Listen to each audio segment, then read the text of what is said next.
in this outfit. I look good. Yeah. Welcome back to Musician Loves Honey, and I am still the musician Nope, Maria, nope, and nope, this is the nope, honey This Kevon. is Kevon Tyree is me. I am the musician. This is the rock star groupie, aka No, Honey. I told you She's already. spicy, Honey. She's spicy because got the things and this. Well, She it got depends, the rock star, Honey. It depends what is your definition of groupie. For me, I don't like it. I know. Then wear something else. Can I be? Okay, I'm gonna wear something else. All right, wear something else. Because but you know what? I like it. It's listen. I felt that like I'm spice, a rockers. I like some. Listen, that spicy honey you rocking, is someone's gonna want to put their tongue all over that. All right, so you're gonna be just fine. Where? Pick a place.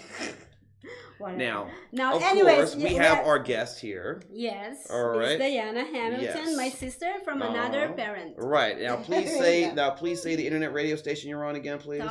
TheCaffeineRadio.com. All right. Now, before we get into our subject, I want to go back to one thing that we discussed earlier, and she was talking about on Classic Rock on your vlog that they talk about a certain date in history. Yeah, this. Right. It's a history lesson. Now, my question to you is, even though most people in that demo would obviously know a lot of the acts and things like that, there's still going to be some dissension or some difference of opinion on a certain group or a certain style within that era. So why does that not happen in the vlog for some reason? There seems to be just a history lesson and that's it. At least from how you're... Because I'm not a writer. I'm really not. I'm not a writer. Okay. I don't get into it. I don't like doing it. Mm-hmm. I'd rather get on there and talk and play music and have a good time. Okay. Yeah, just listen to the music, right? I mean, literally, I do it from my room. So every time I go on the air, everybody's in my bedroom with me. Everybody's in bed with me. For that 2 hours. 2 hours. See? I did. That sounds, you know what? I had the flu one time, and I actually did. I pulled the computer had it right on my bed. I was like, okay, guys, I'm sick as hell. You're listening to music. I'll talk once in a while. I'm sick, but you're in bed with me. Have fun.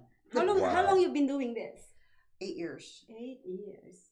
8 years. Here in Las Vegas, correct? Mm-hmm. So before that, what you used to do? I used to I tried surfing. Ooh. I ran horses. I had horses at a racetrack when I was a kid. Mm-hmm. So I've done the racetrack thing. I've had my mom place my bets when I was too young to do it. Did you win? No, because she didn't think I was smart enough, and she screwed me out of a claiming race. Ooh, see, bad moms. Bad mommy. She thought I was ridiculous. I told her to put $1,000 on one particular horse. She wouldn't do it. I was working behind the track. I knew who was holding. Oh, see. So that's family. What are you gonna do? Gotta love her though. She's a great woman. But you know what? It's your mom. Sometimes even though you don't like what they do and say, is you cannot do. Yeah, you cannot do the same thing as how you deal with the people you don't like. You still deal different way with parents. Yeah. Over the years, as you grow older, the people you don't like in the beginning when you're younger, of course you bully them. You fight back. Mm-hmm. You tell stories. You tell lies about them because that's what kids do. Mm-hmm, yeah. It goes all the way through high school and sometimes into college. But as you get older and through the decades, you get so tired of it. You just look at them and roll your eyes and go, you know what? You're the winner. Bye-bye. Mm-hmm. And walk away. Because it's easier, it's less drama, and no negativity. There's a person that I know who is a pretty lady, but we seem to not get along. I won't say that it's someone, yeah, I guess you could say, because she's in she goes to my bar where I live in my area. Uh-huh. She lives in the exact same area. She works at the bar there. She's a pretty lady, very chill. She's a little too, she's outspoken in some instances and mousy in others. And I respect both. I like the more upfront person than the mousy person. Right. But we don't get along because I am, of course, equally outspoken. Right. And I will say some stuff that you're not supposed to say. I do the same thing. Right. Example, she's maybe 120 pounds. And I said, maybe there's a fat version of that. Which there is. I'm sure. Where she obviously she did not like, but you know what? You drink a lot of beers, guess what happens? You get a belly. Yeah, so and she's a pretty girl, don't get me wrong. And you look like you're pregnant after a while. I know men that look like they're 9 months pregnant. In 20 years, she's gonna look like that. In 20 years, yeah. Oh yeah, it's gonna suck up her face, her looks, everything. I already know that, so that's why I stay running and drink hard liquor. But that's a whole nother thing. But that's probably the only example I have of dealing with someone that I don't necessarily like. I just pretty much polite formalities and go my own way. I ran into Actually, this last October at the dive bar, I ran into someone that I used to be friends with that I cannot stand the sight of anymore. Right. And I was there to see one particular band, and I was there, well, actually two particular bands. I was there for Vicious Rumors and JC Purdue. Okay. And she showed up with one of the bands, and I just basically ignored her, walked right past her, didn't even acknowledge her presence. Looked right through her like she was invisible, and she did the same to me. So it was like, it was perfect because there was equal opportunity. Right. No, yeah. Matter of respect. Stay out of my space. I stay out of yours. Yes.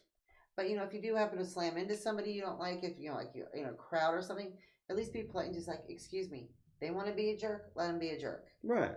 Because they get to go back to their miserable life full of negativity, and we don't. So my question about that is, how would you really know that any action that they're doing at that point is towards you? Because you don't. Yes, you don't. What I actually figure out all these years is your opinion of how they act towards you. Actually, sometimes it shows how you act towards them. Right. Yeah. So for me, and my situation is, I like everybody. Lie. I like everybody. Lie. And if I don't like somebody, I can actually play that around. But see, this is the thing. This is why I said that's a lie, because she, in this instance, and I'm going to say it in this way so you can understand. In this instance, she is the stereotypical female. And only this example, and you know what I'm talking about in this, where you have the girl that goes, oh, how are you? It's good to see you. And in her mind, she's thinking, bitch. I know, right? Right. And she has the big shit-eating grin all the time, right? She just goes, oh, hi, how you doing, bitch? Are you feeling? I don't know. It's like, you haven't dropped that yet? Right, that type of stuff, right? So that's why I'm calling you out on that hot shit, man. There's a lot of people that don't calling like you out, because you're just like, because she's the one that'll go, oh, so good to see you, bitch, Well, you know what? Sometimes it's an advantage. Sure. Because you don't want to burn any bridge. That's point there, that's why I do what I do. Is because I don't live with you anyway. So you know what? I'm just gonna put my smile, my biggest smile, and then when I don't see you, then I don't call you anyway. I don't. Right. Yeah. It's just better to ignore them. Yeah. I mean, I've had that conversation with another friend that we've talked about, obviously. And is that Liza? Yeah. Okay. No, I'm not gonna go there. No, I'm not gonna go there. At least not on not live. And that person would be like, oh, well, what about what this person said and that person said and this person? And I'm like, I don't care. Oh God, I hate that he said. Oh yes, I hate that. You know what I mean? I don't care. Even if it's a family member. If it's something that you're comfortable doing or something you're not comfortable doing in every situation, and they have a difference of opinion about it, if you're really firm on that, I don't give a what you think. Yeah, I'm doing what I'm doing, and I'm comfortable with that. The rumor mill is even the best. Oh, she went and she did this, and this. Well, did you videotape it, and did I have fun? Yes. Right. I'm just so tired of hearing that stuff. Yes. It's like in our age groups now, I mean, from 30s and up, you should have grown up by now. Yep, exactly. I mean, to make it short and sweet, it should not matter. Now, granted, we all have our different comfortabilities. We all have our different, things that we think is acceptable and unacceptable. Right. And of course, we could debate that till the cows come home. But as I've always said, as long as you're handling your business and you're doing what you're supposed to do, and in your own circle, everything is fine. You're not trying to hurt. You're not trying to hurt anybody. You're not trying to get a lawyer, get the cops involved. Right, the drama stuff. Why are we worried about what I'm doing? Just let me do what I do, and let me just chill. Am I killing myself? Am I doing something that's going to harm the people around me?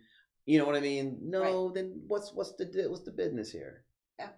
And that's the bottom line. People always have this, oh, you shouldn't do that, or you shouldn't do this. You know what I always say is, I have a talk with one of our team this morning. I said, you shouldn't be asking me or other people what this other people does and what type of person is. You go and do your own diligence, and figure out yourself. Because I said earlier. Because no matter what I say, if this person didn't do you anything wrong, you shouldn't be mad on this person. Right, and there's just some people that you just don't click with. Yes, that's true. And there's no reason why you can't do the polite formalities and just stay on an acquaintance type basis. You don't have to deal with those people. You don't have to talk to them on a daily basis. Yes. You're not, like you said, living with them or working with them. So it's like polite formalities, and if they want to get nasty, like I said, they go on with their own miserable lives. It doesn't affect you because negativity in your life is just too much. It's too much drama. Yes, I already have that. I don't need to, deal with yours. Exactly. Her miserable life is that Grinch heart she has and that bustiation. I have that, but I don't actually care what other people does. See what I'm saying? Yeah. So you you were saying it's me, okay? Yeah. I thought you were talking about. I'm talking about that Grinch heart you got because you don't want to hang out with everyone from Whoville and Horville. You hate both towns. Oh God! I'm just Here saying. we go again. See? Well, I'm just saying, man. I'm just saying. Why are you going to hate on Whoville and Horville? They're both fun in their own unique way. I don't hate anybody. Did I tell you that? You did say everybody. That, and I said that's a lie because you just shook their hand and go, "Bitch," while you're smiling. It can be a major dislike. It could be a major dislike. It could be major, but I will just hate's an awful strong word. That's true. Yeah, you're right about that. Yeah. But I will say this though. I will say that in the instance you were talking about earlier, that how people get information from other people. Yeah. We're all guilty of that at one point. Yes, we are, but we do because it's basically like we're checking a resume. Yeah, but we all do that. Say what about this? What about that? If my good friends warn me about someone, I know they're warning me because that person did something really horrible to one of them. And that just puts me on guard. Right. And I've been in that situation where I've done my due diligence. Everything was really kosher. Friends with one woman for 10 years. Best friends. We went everywhere together. We did everything. I trained her dog. I housebroke her dog. Everything else, back and forth. And all of a sudden she just did something that was just really unacceptable that I was not happy with. And she would not budge on it. She said some horrible things about one of my loved ones. And mistakenly copied me on the email. Copied you on the email? Oh my God, that is... real dumb. And, it just gets to the point where, you know what? I shut her off completely. Wouldn't talk to her, nothing. And she went behind my back and started trying to contact my daughter and everything else. And I was like, no, this is not happening. Right. And my daughter was not exactly a minor, but my daughter has some intellectual handicaps. So she's very innocent to a lot of things. Okay. So if she was naive in something, it makes sense for her because of some of that stuff. Right. Okay. So it's kind of like, I just shut her off completely. I've run into her in a couple of places over the years, and I look the other way, like she doesn't exist. No. And that's the best way to handle it because sometimes that happens. You see, that's what I was talking to him a few weeks ago. Is I give chances to people when they do me wrong. I give more chances. Listen to this. I give more chances than I should have. But when I said enough is enough, I just turned off my emotion. I said, I don't want anything to do with you. This is how she's... Well, now, to your point, this is why you became a Grinch because of all that. And I get that. That does make sense. I mean, look, they say a person who's a pessimist, was a disappointed optimist. And obviously I'm paraphrasing the phrase, but right. So when someone is open and they get trampled on and hurt and taken advantage of or what have you, they learn to be steely. They learn to be closed off. They learn to be protective. And they have to do that because their experience has dictated to them that me doing what I was doing before has just left me in shambles. So why would I continue to be that person? Exactly. So I agree with that. Right. And like I said, to that point, I do understand. So I get that.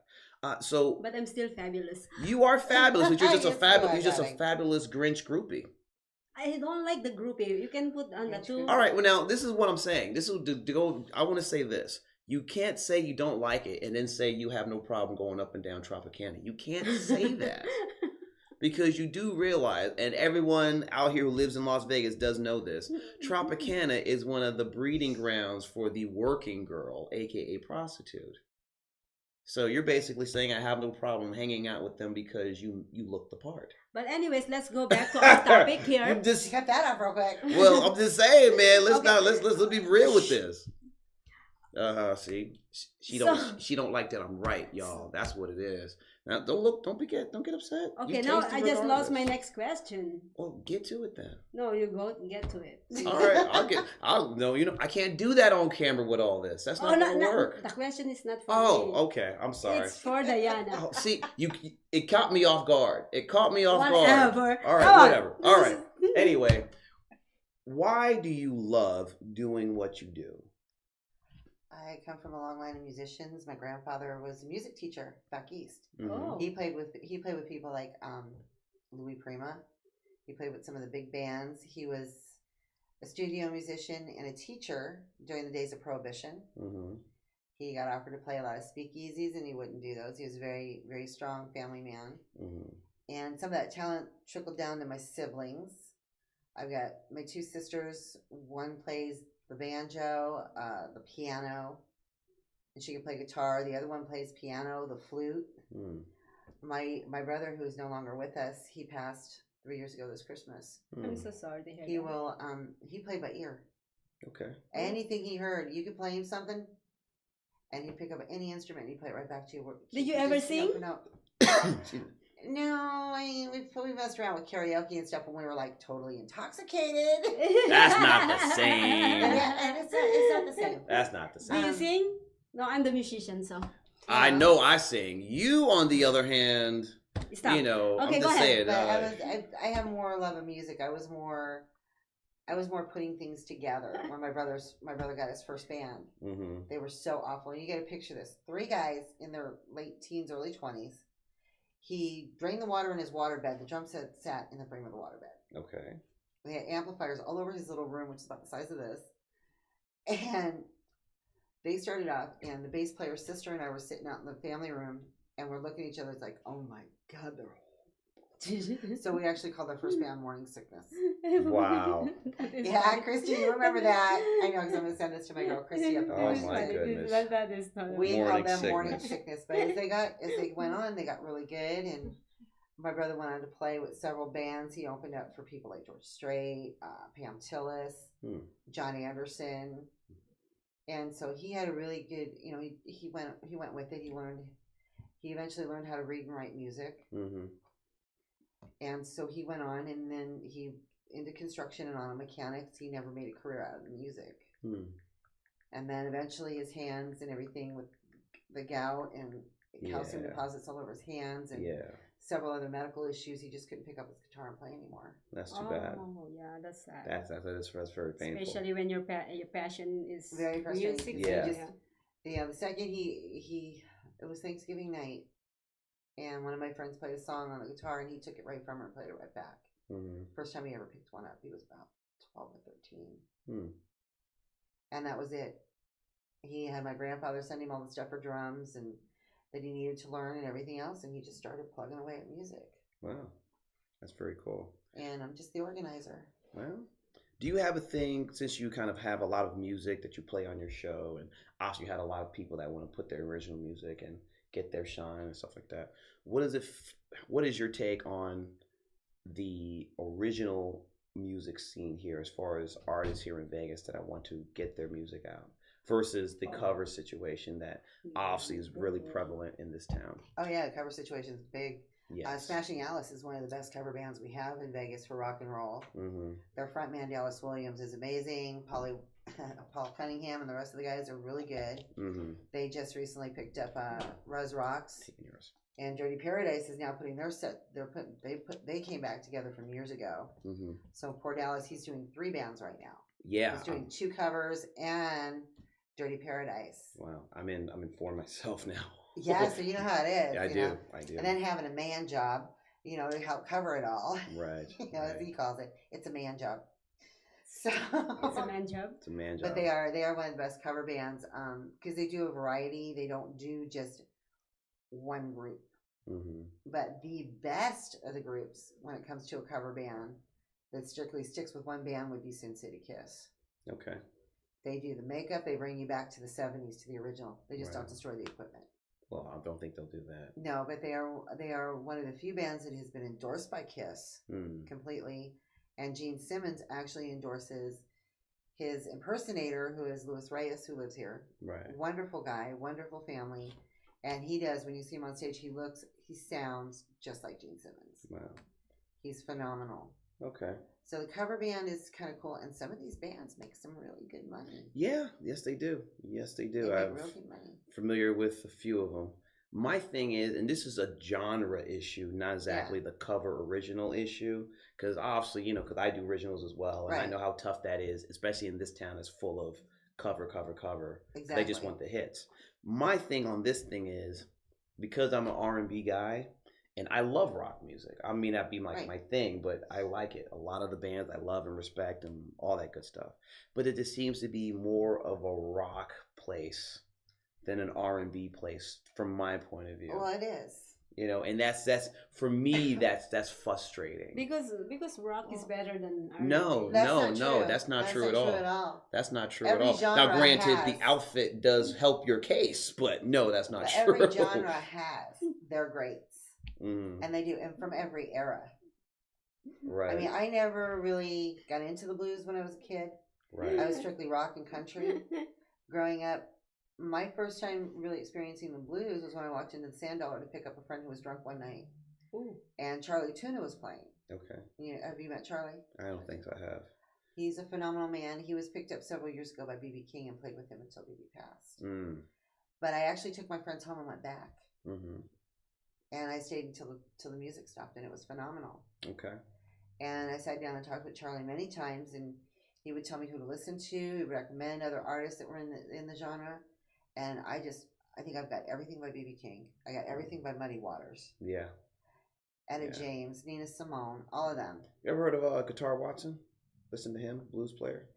No, I haven't gotten to him yet. I have him on a list. I haven't gotten to him yet. I've just discovered him through some various bands and shows I had to do. Yeah.